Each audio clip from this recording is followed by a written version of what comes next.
The village of Blackmoor lay tucked between the rolling hills of the moorlands, a place forgotten by time.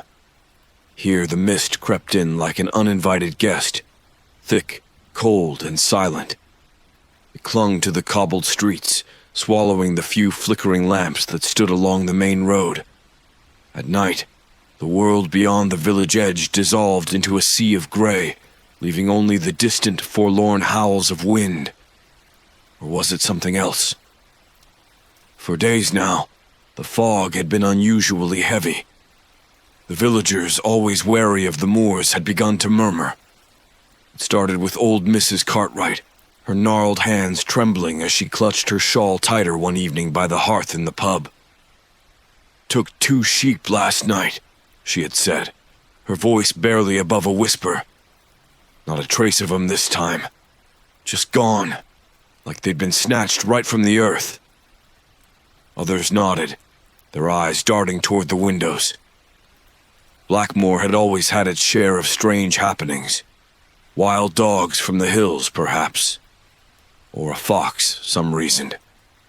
But Mrs. Cartwright wasn't one to stir trouble without cause. By the next morning, more animals were missing. Farmers awoke to empty pens, fences bent or splintered as if something massive had torn through them. That's when the whispers began in earnest. "They say there's something out there. Something not of this world," one of the village boys had murmured as he helped stack wood outside the grocer's. "Just superstition," scoffed the grocer, though his hands trembled slightly as he took the wood. But no one could ignore the strange howls that had begun to pierce the nights. Low, mournful, and distant at first, almost like the wind, many thought. But the more they listened, the more the villagers realized it was no wind. There was a hunger in that sound, an edge of something wild and primal. By the third night, people started bolting their doors earlier than usual. The lamps in windows burned dimly, offering little comfort against the encroaching gloom outside. And as the fog thickened, so did the tension. Father Ambrose, the village priest, had tried to calm the growing fear. "We are safe under God's watchful eye," he preached during a sparse Sunday service, his voice echoing in the cold stone chapel. But his words felt hollow, even to him, as the fog pressed against the stained glass windows like a living thing. It was clear to all that something wasn't right. Yet, no one dared speak the words aloud. The older folks of Blackmoor knew that to name a thing was to give it power. That night, young Thomas Granger came running into the village square, pale as the moon. His breath puffed out in white clouds, his eyes wide with terror. "Saw it," he gasped, leaning against the fountain. "Out near the marsh. Bigger than any wolf I've ever seen. It stood on 2 legs, I swear it." People gathered around, pulling their coats tighter as the cold mist seeped into their bones. "On 2 legs, you say?" asked old Jim, his voice hoarse with disbelief. "Boy, you've been seeing shadows." But Thomas shook his head violently. It was real. Eyes, glowing like embers in the dark. Silence fell over the crowd. The fog curled and twisted between them, as if listening. That night, no one slept easy. Even those who tried found their dreams filled with dark shapes moving through the fog, always just out of reach, but close enough to feel. The howls came again, louder this time, sending shivers down spines and keeping lanterns burning until the pale light of dawn. In Blackmoor, fear had settled like the mist, a quiet, creeping thing. Something was out there, and the whispers were only growing. The morning after Thomas Granger's frantic return, a gray light filtered through the mist, painting the village in shades of ash and bone. The fog had not lifted, and the air was thick with an unnatural stillness. People went about their tasks quietly, eyes constantly darting toward the edges of the moor, The howls from the night before lingered in their minds, and no one wanted to be caught outside after dark. It wasn't long before the rumors spread again, this time of something far more tangible. The marshals, who lived on the outskirts of Blackmoor, had found something in their fields at dawn. Footprints, they said in hushed tones at the pub that evening. Great big things like the paws of a wolf, but not. The small crowd around the table leaned in, the fire crackling behind them, casting flickering shadows on the wall. Simon Marshall, a broad-shouldered man with weathered skin, downed the last of his ale before slamming the mug down on the table. I'm telling you, I've seen wolves. This wasn't no wolf. Old Jim, always a skeptic, squinted at Simon from across the table. What then? You think it's some kind of devil, don't you? Or maybe a ghost from the moors, come back to torment us. Simon glared at him, his voice low and steady. I know what I saw, Jim, and if you had any sense, you'd keep that mouth of yours shut before this thing hears you. The room fell into an uneasy silence, save for the occasional crackle of the fire and the clink of glasses. Outside, the fog pressed against the windows, a silent spectator. Father Ambrose, who had been sitting quietly in the corner, finally spoke. Perhaps we should see these tracks for ourselves. There's no use spreading more fear until we understand what we're dealing with. A murmur of agreement rippled through the room, though no one seemed eager to volunteer. It was one thing to talk about the beast in the safety of the pub, but another to face whatever was lurking out on the moor. Simon, however, stood with a resigned nod. Come then, he said, his voice rough but determined. If you're brave enough, follow me. The tracks are still there, down by the marsh. It was late afternoon by the time a small group had gathered. Simon, old Jim, Father Ambrose, and a few other stout-hearted villagers. They made their way through the village, their footsteps muffled by the thick layer of fog that clung to the ground. As they left the safety of the cobblestone streets, the air grew colder, and the marshlands loomed ahead, dark and foreboding. The marsh had always been a place people avoided. Its shifting waters and thick reeds could swallow a man whole, or so the stories went. But now, it held something far more unsettling.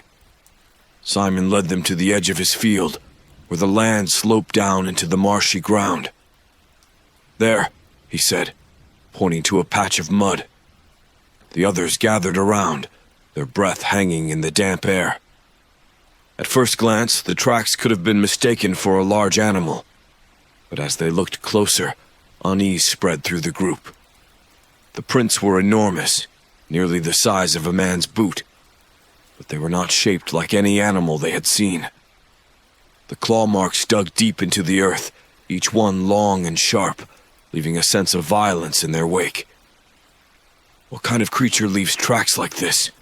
Father Ambrose whispered, his face pale beneath his hood. No one answered.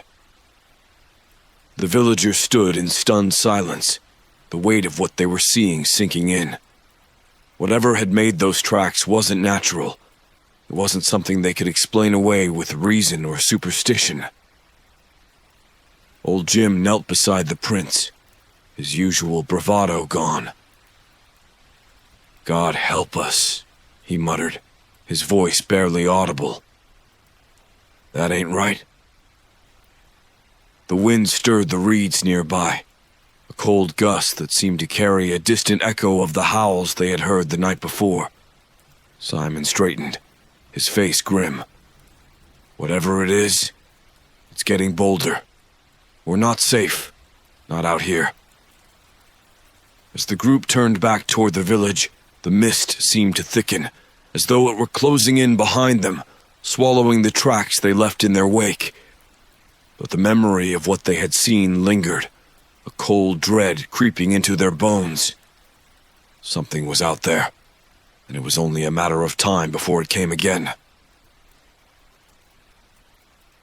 The stranger arrived in Blackmoor at dusk, riding through the thickening mist like a ghost from some forgotten tale. His horse, a black, muscular creature, seemed unbothered by the eerie fog that clung to the village. The stranger's face was hidden beneath a wide-brimmed hat, his long coat dripping with moisture from the oppressive air. Few saw him enter, but those who did noticed the unnatural stillness that followed in his wake. It was as though the fog parted for him, if only for a moment. He tethered his horse outside the inn and pushed through the heavy wooden door, his boots thudding against the worn floorboards. Inside, the pub was quieter than usual. Only a handful of villagers sat by the fire, speaking in low, anxious tones.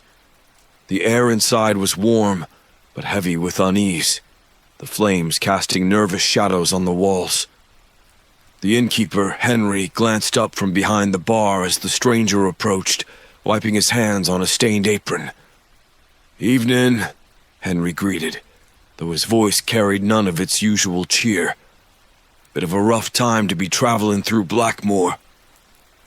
The stranger nodded once, then spoke in a voice that was calm, but carried an edge of authority. "I've come because of the beast." The villagers who overheard him froze, their conversations dying in their throats. Henry stiffened, the cloth he had been using to wipe the bar stilled in his hand. For a moment, no one moved. The stranger's words hung in the air, more ominous than the mist outside. "What do you know about the beast?" Simon Marshall asked from his seat near the fire. His broad frame, though strong, was hunched with the weight of fear and sleepless nights. He had been part of the group that found the tracks at the marsh, and it had left its mark on him. The stranger pulled off his hat, revealing sharp, dark eyes and a face lined with age and experience. He glanced around the room before speaking again. "I've seen its kind before, in places not unlike this one. You're dealing with something old, something that doesn't belong in this world." His words sent a ripple of unease through the pub. The fire crackled in the hearth, but the warmth did little to chase away the cold, creeping into the villagers' bones. Old Jim, sitting in the far corner nursing his pint, squinted at the stranger. "And who might you be? Some kind of hunter?" The stranger met his gaze, unflinching. "I've dealt with creatures like this before. I know their habits, their weaknesses. If you want to rid your village of it, you'll need more than prayers and locked doors." Father Ambrose, who had been sitting quietly near the hearth, shifted uncomfortably. "We've had trouble here before," he said, though his voice wavered. "But nothing like this. If what you say is true, what do you suggest we do?" The stranger's eyes flicked toward the priest, then toward Simon. "First, I'll need to see the tracks. I'll need to know where the beast has been. After that, we prepare a hunt. It won't stop coming on its own." There was a long pause as the villagers exchanged uneasy glances. The thought of going after the creature filled them with dread, but doing nothing seemed far worse. The beast was growing bolder, and they all knew it was only a matter of time before it claimed more than just livestock. Simon finally nodded, standing up from his chair. "I'll take you to the marsh. The tracks are still there, or what's left of them." Without another word, the stranger turned and followed Simon out of the pub. The mist swallowed them the moment they stepped outside, the village vanishing into a blur of gray behind them. The fog seemed thicker tonight, almost alive with an ominous weight that pressed down on their lungs. They moved in silence, their breath shallow in the cold night air, each step a reminder of what lay ahead. As they approached the edge of the marsh, Simon stopped, pointing to the faint outline of the tracks that led deeper into the moors. The stranger knelt down, running his hand over the ground where the prints had sunk deep into the mud. His expression remained unreadable, but his eyes darkened as he examined the marks. It "It's been here longer than you think," he murmured, standing slowly. "The beast is watching, waiting.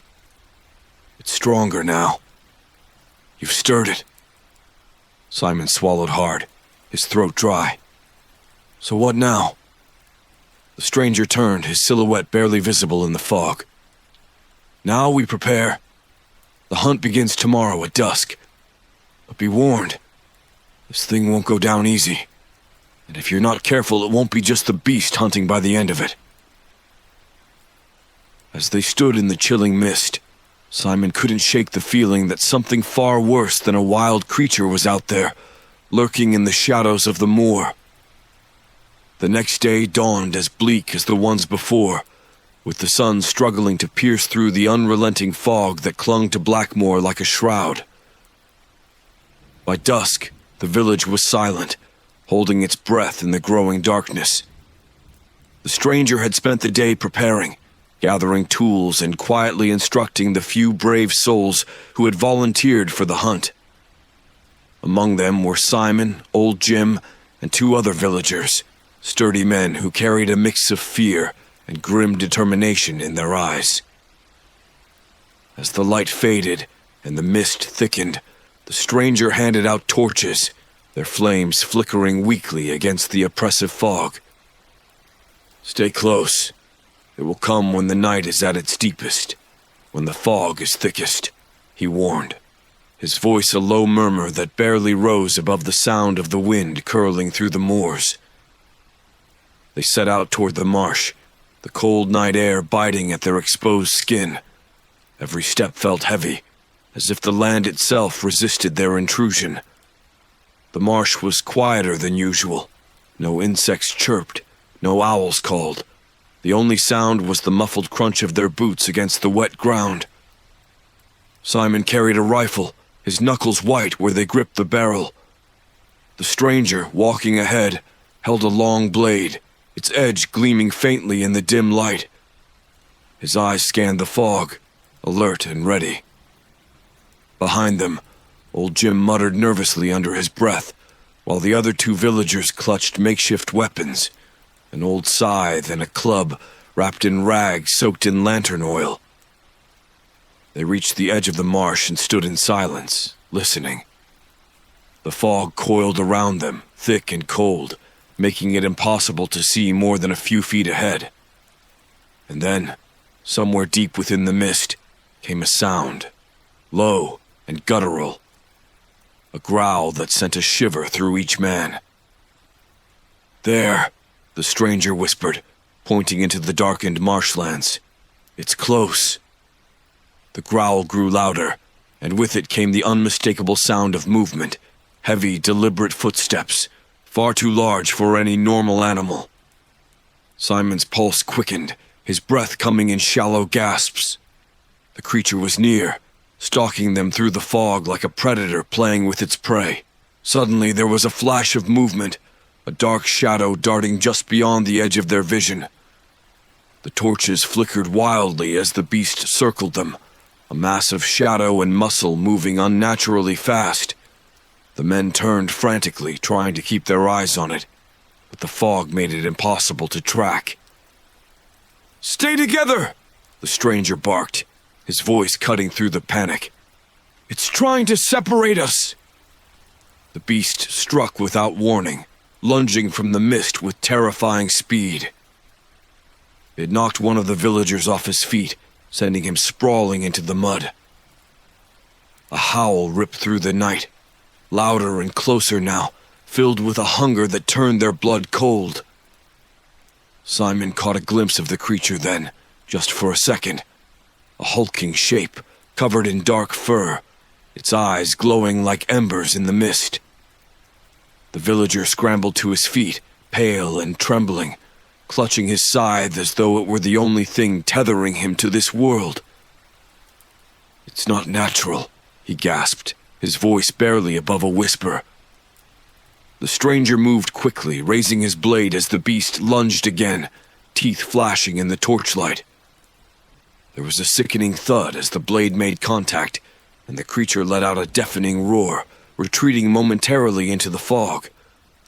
The ground trembled beneath their feet as it withdrew, leaving the men in stunned silence.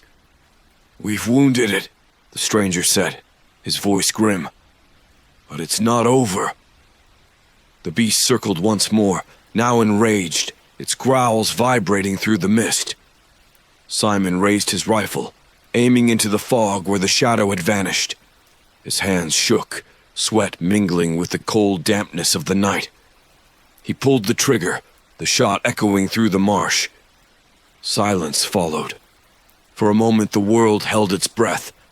Then, from the fog, a shape materialized, larger, darker, and more menacing than before. It moved slowly, deliberately, as though toying with them. The creature's eyes burned through the mist, and when it let out a guttural snarl, it seemed to echo from every direction at once. The villagers recoiled, their courage fading as they realized the truth. The beast was far from defeated. "We need to retreat," Simon whispered, his voice barely audible. But the stranger stood his ground, eyes locked on the shifting shadows in the fog. "It won't let us go. Not now." He raised his blade again, preparing for the inevitable onslaught. And then, with a horrifying scream, the beast charged from the mist, faster and more vicious than before. This time, not all of them would make it out alive. The dawn that followed was not a triumph. It was a gray, hollow thing creeping over Blackmoor like an old, weary ghost. The few who had survived the night's horror limped back to the village, their clothes torn, their eyes hollow. Simon, his rifle now useless, and old Jim, pale as death itself, said nothing as they entered the square. Behind them, the stranger walked in silence, his once sharp blade now dulled by the thick, dark blood of the beast. But they had not slain it. Not really. The creature had vanished into the fog, leaving only wounds and fear in its wake. And as the daylight slowly chased the mist away, the truth settled over the village like a suffocating weight. This terror was far from over. In the days that followed, the fog returned thicker than ever. The beast had retreated for now, but its presence lingered. And as the villagers gathered once more, huddled around the fireplace in the inn, the stranger spoke in low, measured tones. "This isn't just a wild animal," he began, his voice cutting through the tense silence. "It's something far older, something tied to this place." Father Ambrose, who had been listening in quiet reflection, finally broke his silence. "What do you mean, tied to this place? It's just a beast. Feral, yes, but it can be killed like any other, can't it?" The stranger shook his head slowly. "I've seen this before. The beast you're dealing with isn't a normal creature. It's a manifestation, something born of darkness, and it doesn't die easily." The room fell deathly quiet. Simon clenched his fists, his knuckles white. "What are you saying? That this thing... What? Can't be killed? You told us we could stop it." "We can," the stranger said, "but not with weapons alone." Old Jim scoffed, but the tremor in his voice betrayed his fear. "What are we dealing with, then? Some kind of demon?" The stranger turned to face them all, his dark eyes shadowed beneath the brim of his hat. "There's a curse on this land," he said quietly. "And the beast is part of that curse. It's been feeding off the fear and blood of this village for generations." Father Ambrose crossed himself instinctively, his face paling. "A curse? From when?" The stranger hesitated, his gaze settling on Simon. "How far back does your family go in Blackmoor?" Simon blinked, taken aback. "Generations," he muttered. "We've always been here as far as I know. My grandfather used to tell stories about the old days, about a feud with a neighboring village that got violent. But that was long ago. The stranger's face hardened. It may have started then. The curse could have been laid by someone seeking revenge, a wronged soul who wanted to see Blackmoor suffer. Father Ambrose leaned forward, his voice hoarse. But why a beast? Why now? The stranger looked into the fire, the flames reflecting in his dark eyes. Curses are tricky things. They take time to grow, feeding off anger, guilt, and fear. The beast is the physical manifestation of that darkness, of the blood spilled on this land long ago. But it's gotten stronger. Perhaps it wasn't always as bold as it is now. But something's changed. Changed how? Simon demanded. The stranger sighed, leaning back in his chair. The curse may have lain dormant for years, but something stirred it. Perhaps some event. Something that reopened the old wounds. Whatever it was, it gave the beast the strength to hunt again. Old Jim shook his head. This is madness. You're talking about ancient curses like we're in a fairy tale. But Father Ambrose, his voice quiet, spoke again. Perhaps it's not so mad. There have been whispers, even before this started, of strange happenings, unspoken things. All eyes turned to him. There's a part of the moor that we've avoided for as long as I can remember, he continued.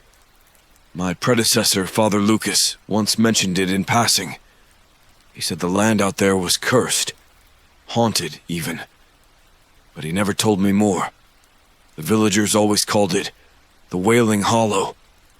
It's an old place, where the first settlers of Blackmoor buried their dead. The stranger's eyes flashed. That's where we need to go. Simon shook his head. No one goes there, not anymore. People who wander too close hear things, voices in the wind. It's unnatural. That's exactly why we must go, the stranger replied, his tone firm. If the beast's power is tied to this land, then the answers lie there. The curse was born in that place. And if we're going to stop it, we have to face it head on. Silence fell over the room as the weight of the stranger's words settled over the group. The beast was no longer just a creature of flesh and blood. It was something far worse, a reflection of the darkness that had always lurked beneath the surface of Blackmoor. And if they didn't act soon, it would consume them all. The air in Wailing Hollow was colder than anywhere else in Blackmoor. As Simon, the stranger, Father Ambrose, and old Jim made their way through the moors, they felt the temperature drop sharply, as though the earth itself recoiled from what lay ahead. The thick fog that had plagued the village now seemed alive here, swirling and twisting like ghostly hands, tugging at their coats as if urging them to turn back. But there was no turning back now. They had come too far, and the beast was waiting. The stranger led the way, his blade gleaming faintly in the dim light of the flickering torches they carried. His face, normally unreadable, was tense with concentration. Simon followed close behind, clutching his rifle, though deep down he knew it would do little good. The beast had proven stronger than any of them had imagined, but this time they weren't just hunting it. They were hunting the curse itself. As they neared the hollow, Father Ambrose whispered a quiet prayer under his breath, his voice trembling in the still air. Though I walk through the valley of the shadow of death. Old Jim, who had been muttering nervously the entire way, suddenly stopped in his tracks.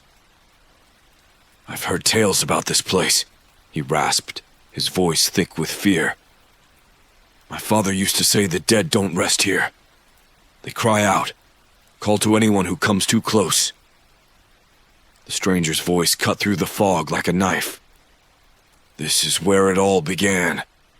The curse was born here, and this is where we end it.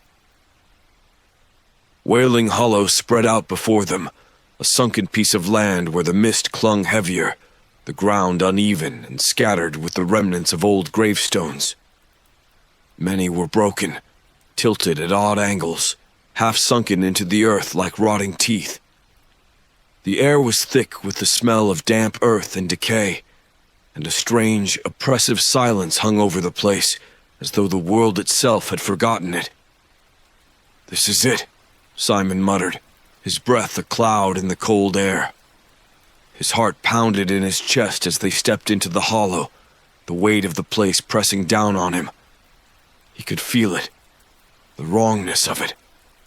The shadows here seemed deeper, darker, as though the night itself pooled in the dips of the land. The stranger stopped in the center of the hollow and knelt, his fingers brushing the cold, wet earth. "This is where the first blood was spilled," he said softly, more to himself than the others.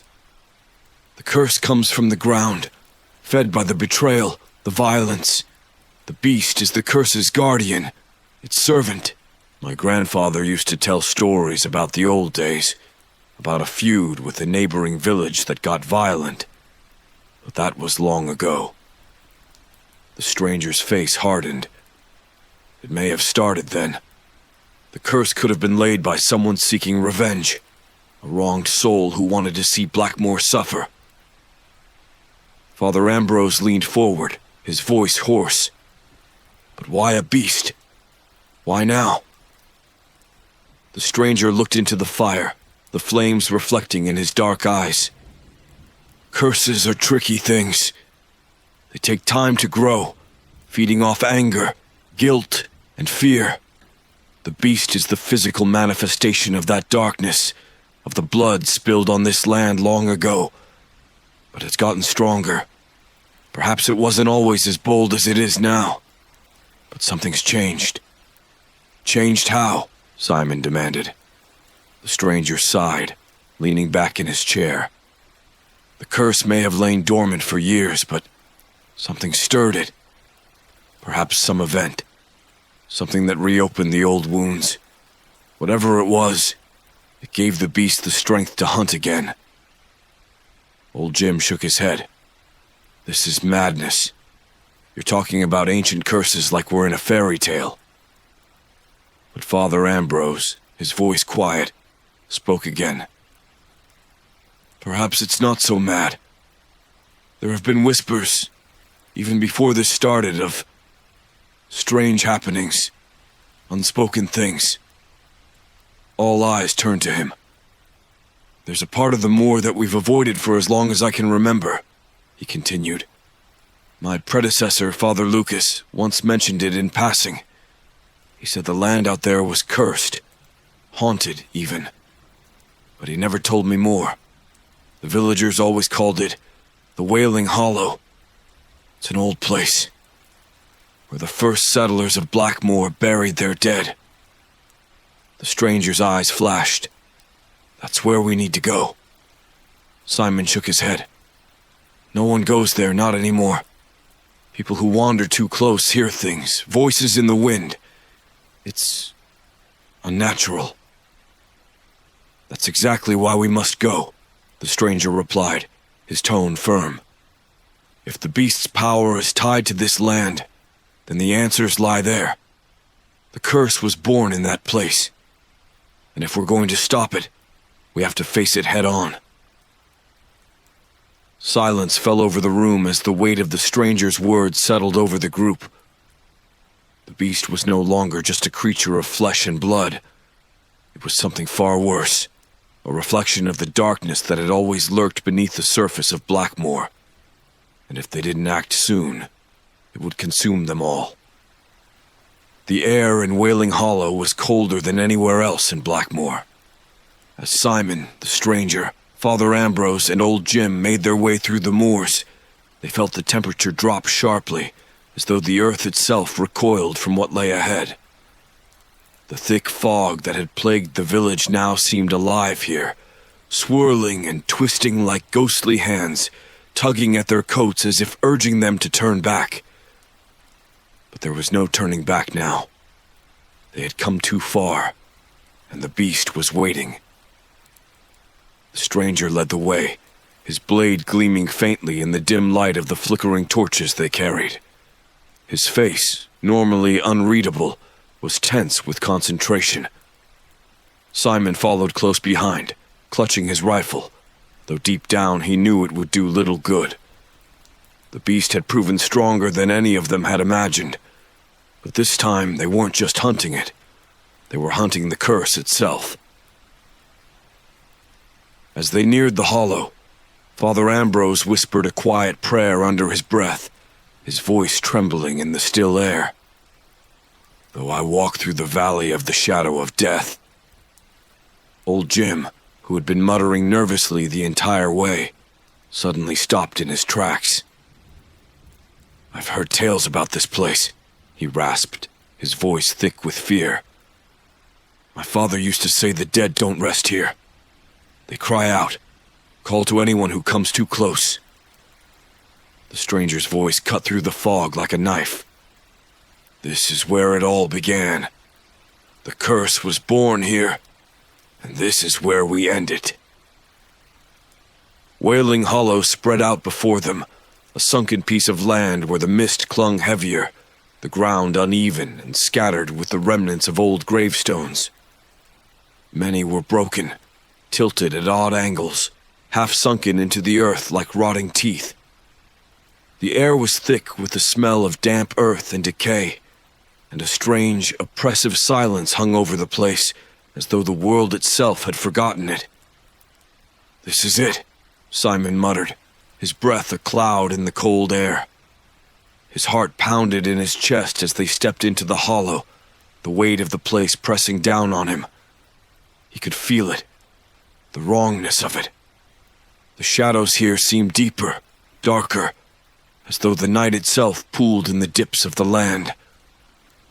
The stranger stopped in the center of the hollow and knelt, his fingers brushing the cold, wet earth.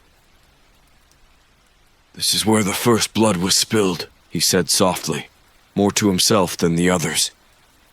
The curse comes from the ground, fed by the betrayal, the violence. The beast is the curse's guardian, its servant. Father Ambrose, his face pale, clutched his rosary. Then how do we break it? The stranger stood slowly, his eyes fixed on the shadows at the far end of the hollow. We have to face the beast here, in its birthplace. It draws strength from the curse. But if we weaken it, if we can drive it back, then the curse will die with it. As if summoned by his words, the mist at the edge of the hollow began to stir. A low, rumbling growl rolled through the fog, vibrating the earth beneath their feet. Simon felt a cold sweat break out on his skin as he gripped his rifle tighter. The beast was here.